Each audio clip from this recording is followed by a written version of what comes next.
So we're going to just continue in our study in Matthew, specifically Matthew 24.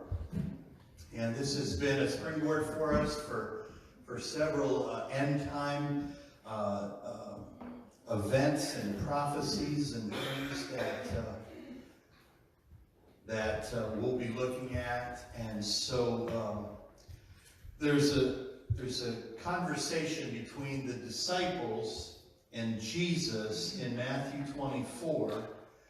The disciples showed Jesus the temple buildings. We've talked about this. We've studied how Herod had built up the temple to the point where it was. And so, Jesus is kind of walking away, intentionally walking away from the temple. Something new is going to happen. And the disciples, it seems, are kind of holding one foot in Judaism and saying, let's enjoy these wonderful buildings. And Jesus in verse 2 says, "Do you see all these things?" He asked. "Truly I tell you, not one stone here will be left on another. Every one will be thrown down." And the disciples then begin to ask him. Some people say they asked him one question and he answered it. Some people think that they did ask him one question, but I think it's answered in three parts. The first answer, "Tell us when this will happen," is a direct response to him saying that all of the temple buildings would be destroyed. That happened about 70 years later.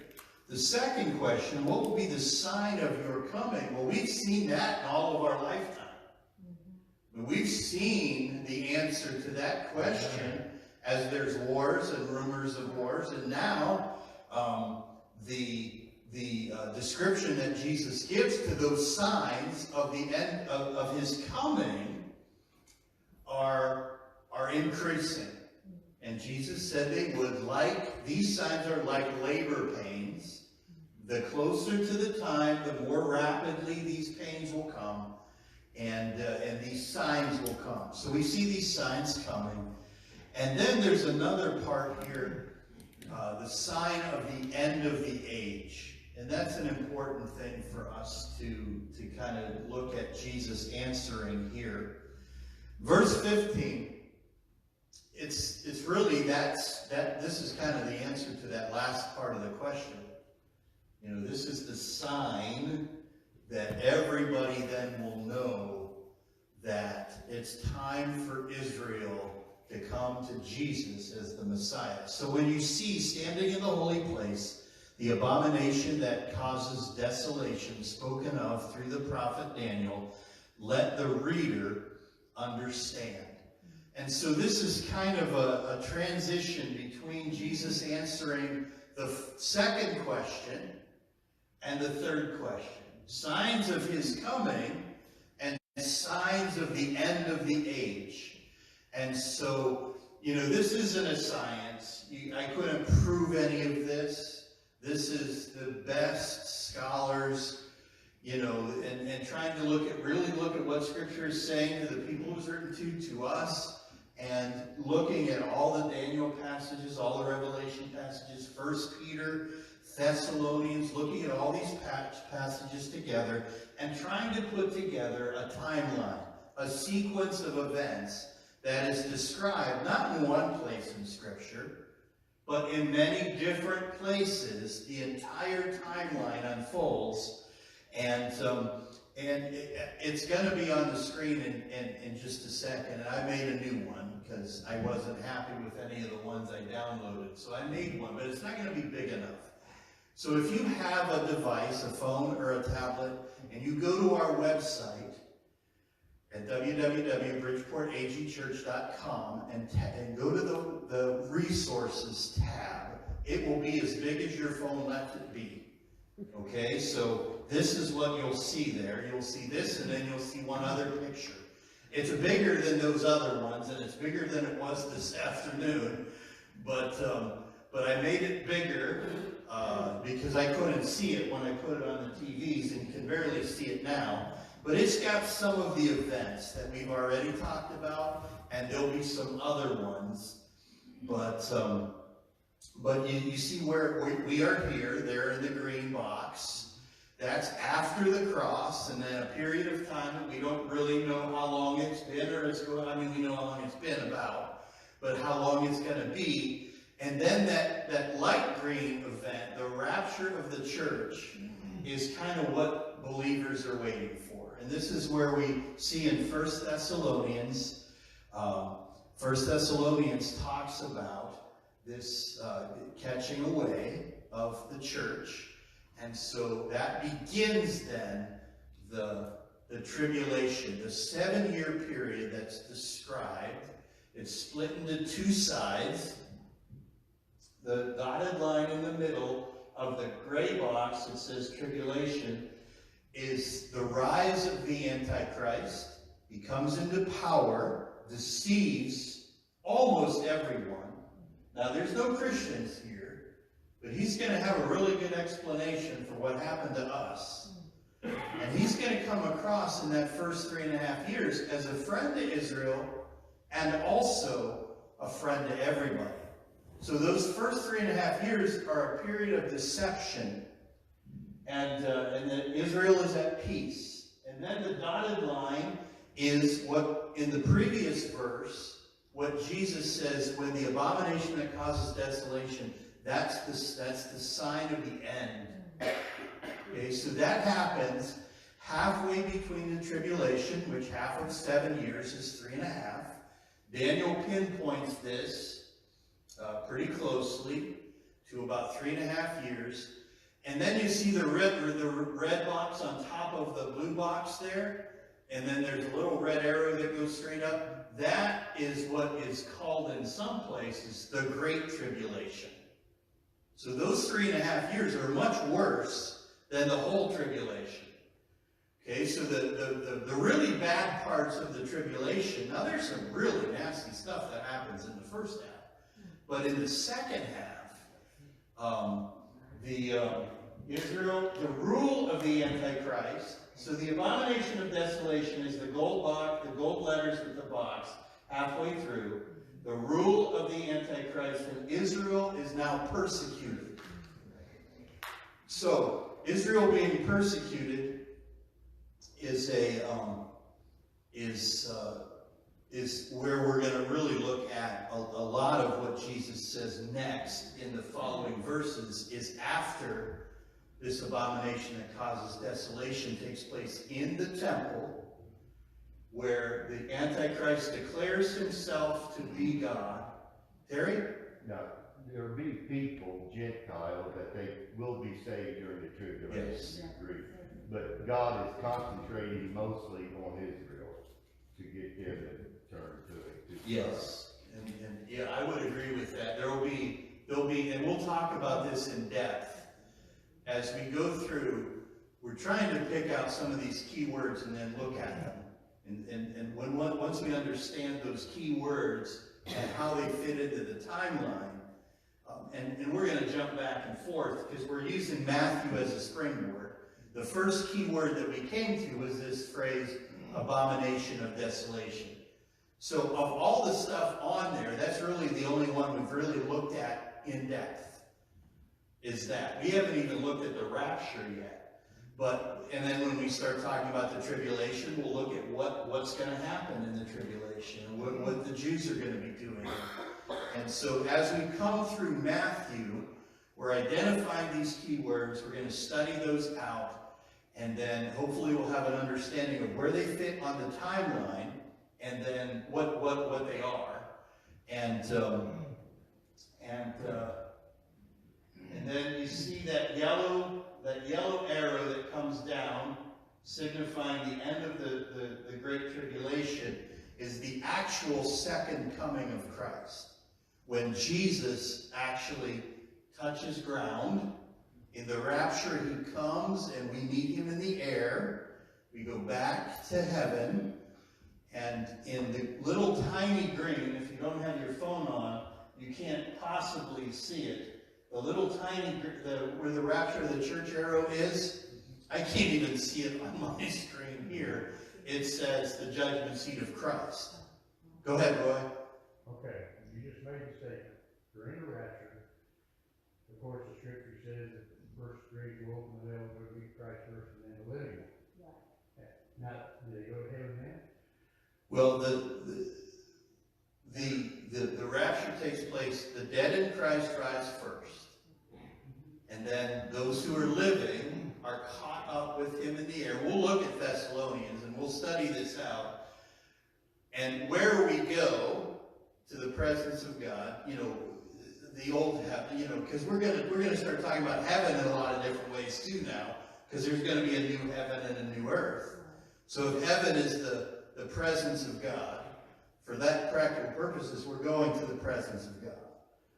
Okay? And there will be the judgment seat of Christ. Now we're going to jump back and forth in here, and we're not going to go any further until we all understand what these key points are, but we haven't gotten to those in Matthew yet. So go ahead, Roy. So the Christians that go up, they don't have to worry about the judgment seat of Christ, is that correct? No, they will be the only ones who are judged at the judgment seat of Christ are believers. Okay. So that's where we are given rewards for what we've done for the Lord, just then to turn around and lay them at his feet. So the saddest thing is a person who has no rewards to worship the Lord with. Okay, one other quick thing, and then Yeah, can you take that back one thing so I can see what the, that'll get you there. BridgeportAGchurch.com, and then the resources tab is the new one that I just put up today. okay. And then, okay, and you can see it on your device a little closer, and then you might even be able to make it bigger. A question comes to my mind is, you're not good at great white throne judgment. The thought comes to me, will we as Christians be witness to that? I don't see any purpose in the Christians being there when he's judging the wicked. But it doesn't really say, does it? Well, it's one of those areas where everybody's got an opinion and nobody can really prove it in Scripture. But you get your opinions on these things from Scripture. But if two people are saying the exact opposite from the same handful of Scriptures, my conclusion is we don't really know conclusively yes or no. This company, I don't see any purpose for us to witness the judgment of the Right. wicked. And that's going to be We're not going to be there. that's going to be a pretty, I mean, it's a pretty predetermined situation. That's not a good judgment to be at. No. You know? I don't see any purpose of witnessing that. I don't see where it would be of any benefit. It works. Hey, can you make it bigger, Roy? No. Oh, you can just see what it's a static. Okay. So, What do you make, dude? all right, yeah, so you can read all that. So if you do have a phone, you can probably look at this right where you're at if you choose to. And as many notes as you want, I can put them up there or even print some of these things out for you if you want them. That'd be easy enough to do. So we're studying this passage of Scripture, fully believing that when the rapture of the church takes place, we're gone.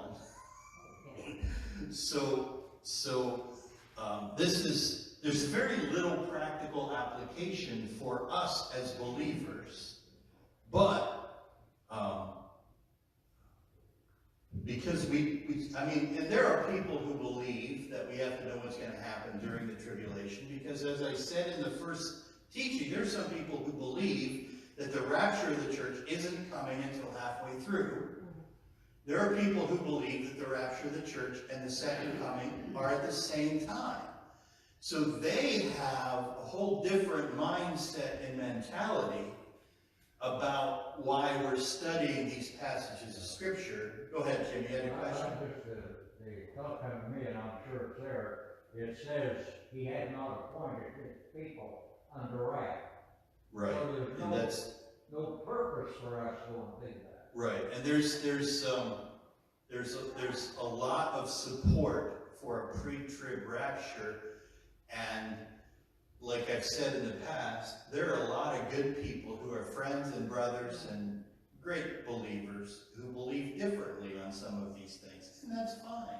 You know, we can all smile at the end of the day and say, hey, we're looking at the same scriptures and coming to two different conclusions. I'm thinking of this and remembering that I've been taught, or maybe it's been in some little dramatization or whatever, but, you know, like, if you've been a Christian, whatever, you're not living for Christ, or maybe you were brought up to know the right way, but you didn't accept Christ, you miss the rapture, you're left. You know, you look around and realize, oh my goodness, I know what's happened. And then it's like, okay, the only chance I have now is to not take the mark of the beast and, you know, go ahead. And then- but how hard that would be. And then I've heard the argument, well, if you couldn't serve the Lord beforehand, how much harder is it going to be to serve him now? And if you have children, you can't provide for them and whatever else. And that is the urgency that a person cannot put off making a decision for Christ for those very reasons. If you can't live for Christ now, just seeing all of the believers taken up, whether it's public or private or explained away or not, this is the stuff that, you know, great stories are told. The whole Left Behind series is basically a dramatization of this, what we're talking about. And, you know, I mean, it's hard to be entertaining and accurate at the same time. So I love the books, but, you know, I mean, there is a lot of, not a lot, I mean, there's some mild criticism from theologians about those books because there's so much speculation. Literary license. Literary license is a good way to say it. So the timeline that we have has all these big things, and Jesus has mentioned one of them, and he's about to mention a few of these others, and we're going to try to get them in. And then if they're on the timeline and they're not in Matthew, we're going to tackle them anyway, just so we have a full understanding of kind of where they all fit in. So, you know, if we thought there was going to be a mid-trib or a post-trib rapture, we might stockpile food. We might, guns and gold in a cabin, somewhere. But I don't believe that. I think the Lord's going to take us out of this wrath, and I think there's enough scripture to prove to me that that is going to be what happens. And there's two reasons. The first reason I believe this is that so there's some things that those who would point towards a mid-trib rapture or a post-trib rapture might do that I'd never do. I wouldn't stockpile. When 9/11 was going to come, we thought all the computers were going to die. No. We did put up 2000. 9/11, 2001, when the millennium turned. When it went from 1999 to 2000, Y2K, the Y2K computer thing.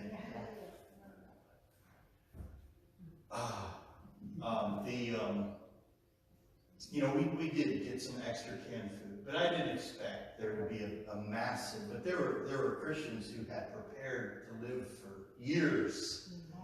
And at the end of the day, I thought, you know what, even if I had food and my neighbors were coming, I'd share it with them, and that might not be the situation for long, but it would be how we would start off, So anyway, the reason that I'm walking us through this is for two simple reasons. I'm not going to try to set a date for the rapture to come. Many have, they've all failed. I'm not going to pick out who the Antichrist is, so we're not studying it to come to conclusions. As much we're studying it for two reasons. One is what Jesus said here in verse 14 is so important. This gospel of the kingdom will be preached in the whole world as a testimony to all nations, and then the end will come. So we have some marching orders here. We have a responsibility to preach the gospel until he comes. And to whatever degree, we have a a responsibility and a privilege. I would love to live in the generation that was raptured, because I hate leaving stuff undone. And if I die and Jesus isn't going to come, I'm just always going to regret that, you know. So, and I really do believe that we will see the rapture. I have always believed that. And I really do believe that as much as I always have.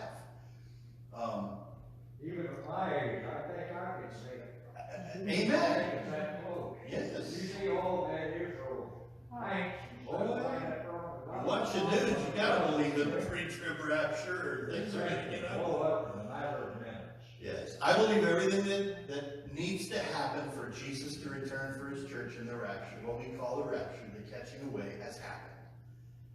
Now, but we have a responsibility. So that's the first reason. The second reason is because of verse 15. So when you see standing in the holy place the abomination that causes desolation, spoken of through the prophet Daniel, let the reader understand. So who's the reader? Well, you know, I want to put myself in that, because I can see it happening, and I want to understand these things because that's what Jesus said to do. You know, we want to, all Scripture is God-breathed. It's good it's profitable for us. And so, so it's going to happen, and we should study, because Jesus said, let the reader understand. And that was just as true for Matthew and that generation as it is for us today. And you know what? We're going to look a lot at Peter, because Peter, who was there when Jesus said that, he starts off 2 Peter 3 by saying there's going to be scoffers. There's going to be people who say, you know, when is Jesus coming? Well, you know, he said he was coming back, and you know, it's been 25 years. You know, you guys got it wrong. Well, it's now been 2,000 plus years, and he still didn't get it wrong. Let's look at this verse. How Peter concludes the conversation about the scoffers who say, Jesus said he was coming back. Where is he? And we'll look at 2 Peter. But he says, don't forget this one thing, dear friends. With the Lord, a day is like 1,000 years, and 1,000 years are like a day. So we see time really, really differently than God does. You know, all of this in God's plan is just, you know, for God, this is like 1,000 years since 2,000 years since the cross. Could have been 2 days ago. 2 days are like 1,000 years. So, a lot can happen in a little bit of time, and a little bit can happen, and it's not a big deal for God. So we'll end up in 2 Peter, and he's addressing the issues of scoffers and Jesus coming back. But as we look at this, this first kind of key word that we've kind of looked at, because it's the first one that Jesus really brought up in our text. We've been studying Matthew for years, and in this text, this is the first part of the timeline that Jesus mentions. We just read this verse, and then he gives them a warning about what happens, and so where the dotted line is, halfway through the tribulation, Jesus is identifying this abomination that causes desolation, and he gives them a warning in verse 15. So when you see that's the verse we read. 16, let those who are in Judea flee to the mountains. Let no one on the housetop go down to take anything out of the house. Let no one in the field go back to get their cloak. How dreadful it will be in those days for pregnant women and nursing mothers. Pray that your flight will not take place in winter or on the Sabbath. So this kicks off. Now, the abomination of desolation is a specific sign that kicks off the outpouring of God's wrath that is referred to in many places as the greater or the great tribulation.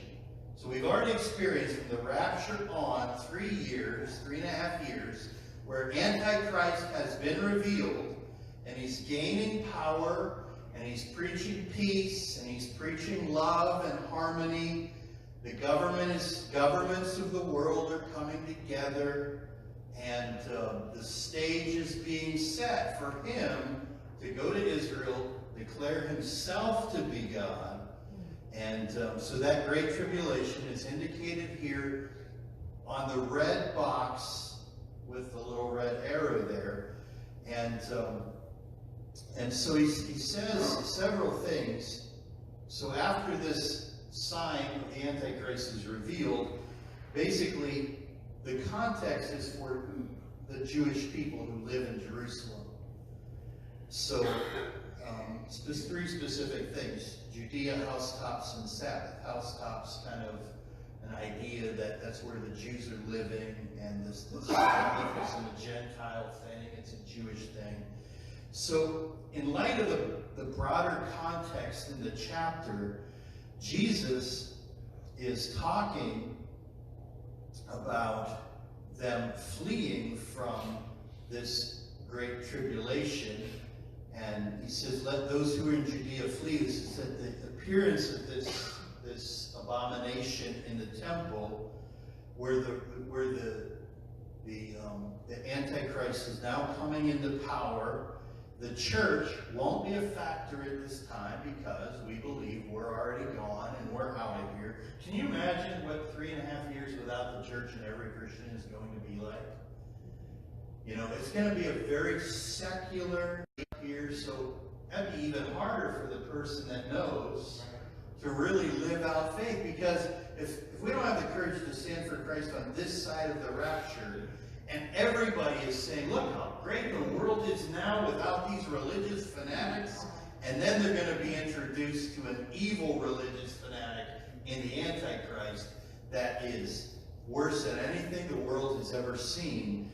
And I mean, that's human nature, but we have a confidence that we're not going to be here, and we're just going to touch on this a little bit tonight. 1 Thessalonians 4:16 and 17. You know, when I sit down, this all makes sense, and I'm going through it sequentially, but we are jumping back and forth on the timeline, but I'm trying my best, you know. So 1 Thessalonians 4:16 and 17. For the Lord himself will come down from heaven with a loud command, with the voice of the archangel, with the trumpet call of God, and the dead in Christ will rise first. After that, we who are still alive and are left will be caught up together with them in the clouds to meet the Lord in the air, and so we will be with the Lord forever. So I hope that answers your question. There is not going to be a time from that point on where believers have a separation from the Creator. So that is a wonderful time to be alive, isn't it? And then it says this, therefore encourage one another with these words.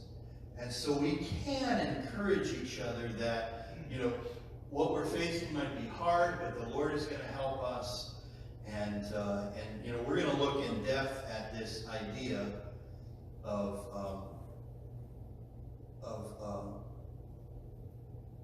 a great tribulation there for that second period of time. We're going to try to dig deep, and this is where, you know, you've read through Revelation, you've heard sermons on it, about the seals that are broken and about the horses that go out, and trying to look at that in a biblical context and look at that message and what the Lord is saying.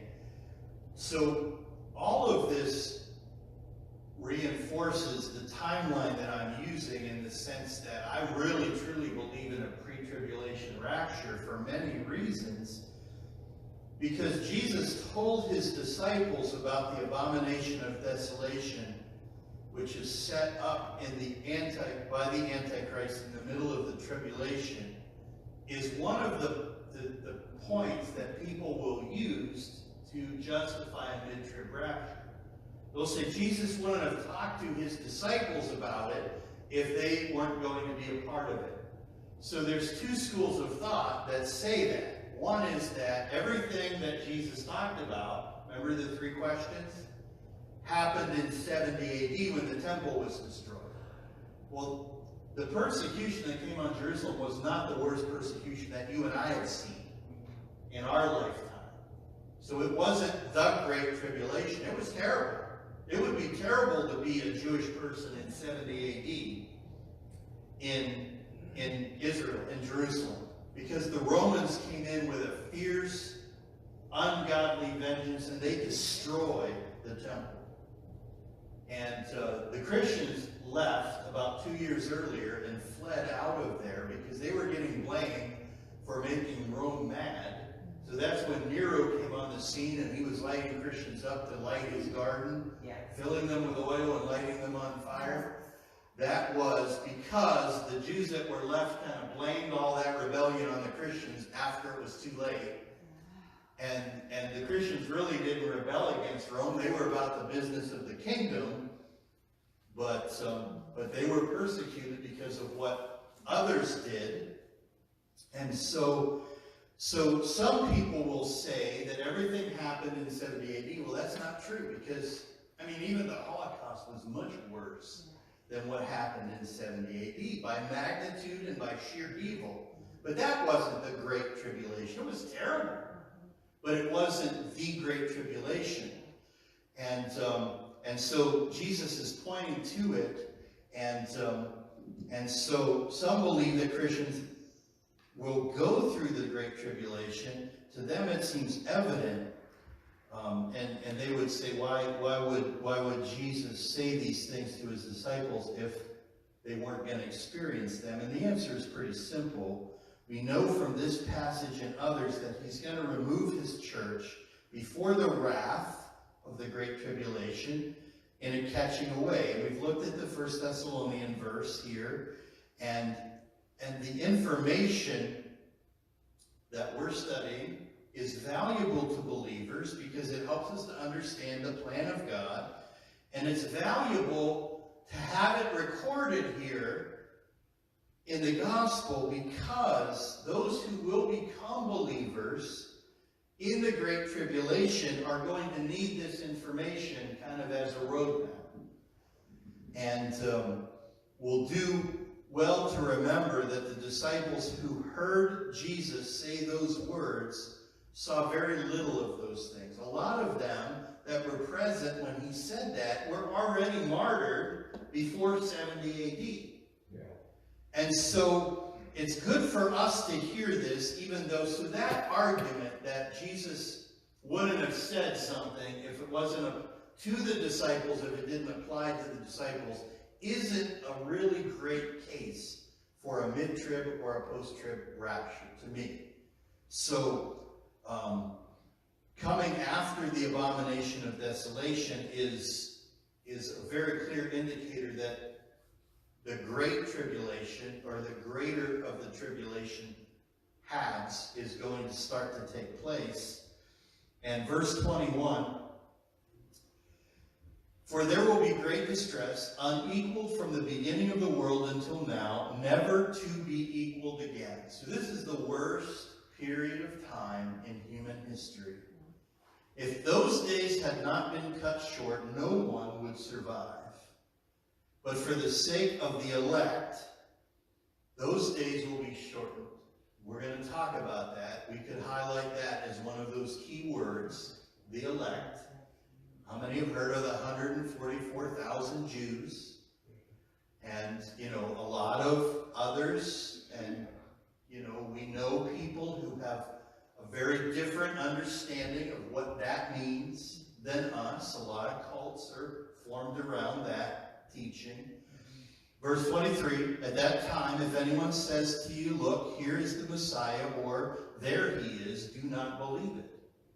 So again, we're coming back to the deception. Now there's this false messiahs, and false prophets will appear and perform great signs and wonders to deceive, if possible, even the elect. See, I have told you ahead of time. Now, some of this even applies to us. So Jesus is kind of painting with a wide brush here, because he's already given us this instruction earlier in Matthew. But for those who see the abomination of desolation, this is really true.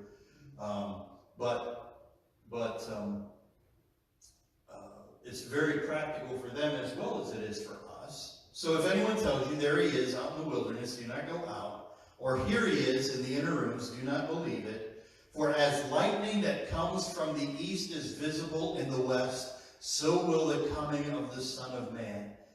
Wherever there's a carcass, the vultures will gather. Now, we're not going to have time to flesh that whole passage out. And we'll start over next week.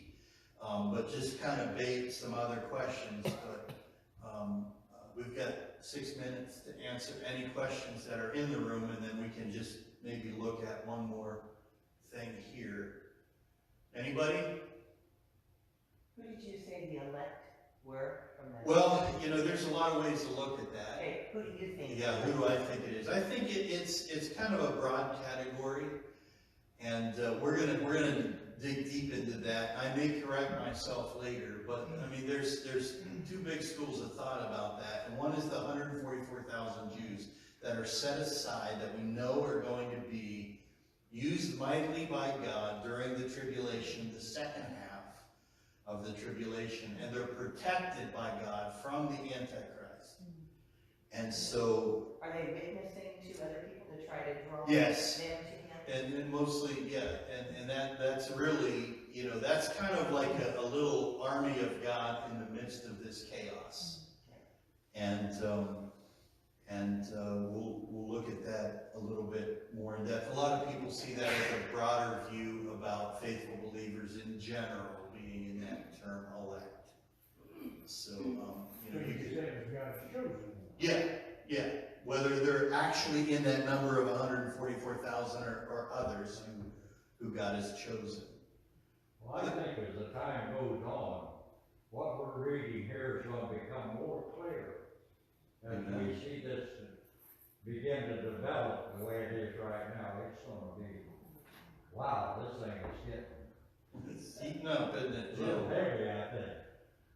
Yes, Linda? What we feel now, I can't imagine what it will be when the Christians are after out there. I can't. Oh my imagine. goodness, can you I can't imagine just the imagine. evil things that people do to each other now? Yeah, it's like And saying what there's so will much happen? people now, I can't imagine. Yeah, and, She was pretty late, I can't imagine the first part. yeah, trying to put your eggs in the basket of, well, if I see that, then I'll know it's all real and I'll believe that. You know, I don't buy into that at all. I think that'd be a bigger step of faith Yeah. for a person. Now, there will be, and we know there will be a tremendous revival among the Jews who finally open Scripture and say, this is what Jesus has been saying all along, and if he said this was true, then we've got to believe that he was, in fact, the Messiah, and we got it wrong. And so, other questions? We probably got time for maybe one more question or comment. Go ahead. Don't you think though that, when, Antichrist comes, that people that profess that they're Christians will be killed? Well, you know, Do you want to keep them? I think there's a lot of people who profess that they are Christians that will not be taken in the rapture because they really don't have a personal relationship with Jesus.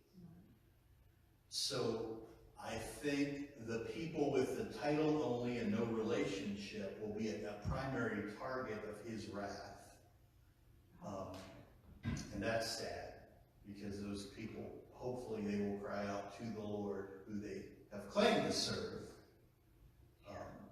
But the vast majority of people who are cultural Christians will not probably be, you know, in that catching away. And that's why there'll be a lot more deception, you know, but at the same time, you know, and I think that, you know, I haven't read the Left Behind books for a while. Some of them indicate that everything will be kind of covered up, and some of them indicate that it's a very public thing, and thank God the Christians are gone. So I don't know which one Tim LaHaye's books went with. Roy?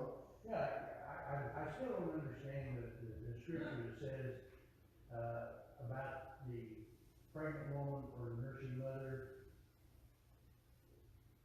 Yeah, I think because from that point on, Jewish people are gonna be pretty much on the run.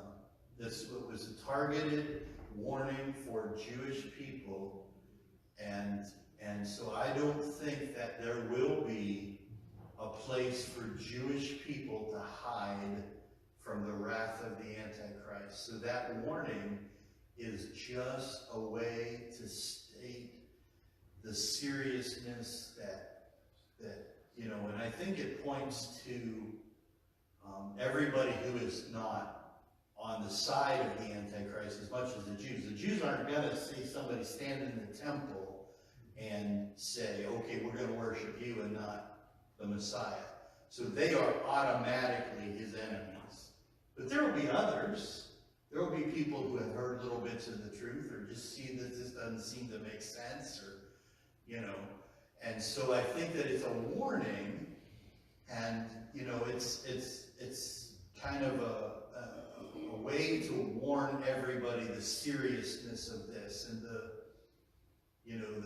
those are going to be the people who really take the brunt of it, is nursing mothers with little babies, and then everything that comes next. Can you imagine just the devastation of in one seal being unleashed, thousands of people that you know are gone?